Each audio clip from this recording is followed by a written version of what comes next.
ఆంధ్రప్రదేశ్ రాష్ట్రంలో ప్రభుత్వ ఉద్యోగులు 2024 సార్వత్రిక ఎన్నికల్లో కూటమి ప్రభుత్వం అధికారంలోకి రావడం కోసం బాగా కృషి చేసిన వారిలో ముఖ్యమైన వాళ్ళు వీళ్ళు. అయితే ఇప్పుడు వీరికి వచ్చిన కష్టాలు ఆంధ్రప్రదేశ్ రాష్ట్రంలో అందరికంటే ఎక్కువ వీళ్ళకే ఉన్నాయి.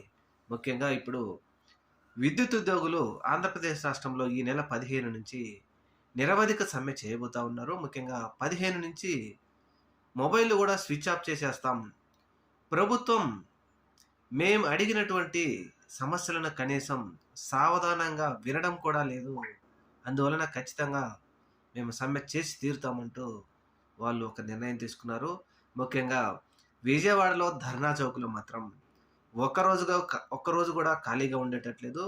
ప్రతిరోజు రాష్ట్రంలో ఉన్నటువంటి ఏదో ఒక ప్రభుత్వ ఉద్యోగ సంఘాలు ప్రభుత్వం మీద ధర్నాలకు దిగుతూనే ఉన్నాయి.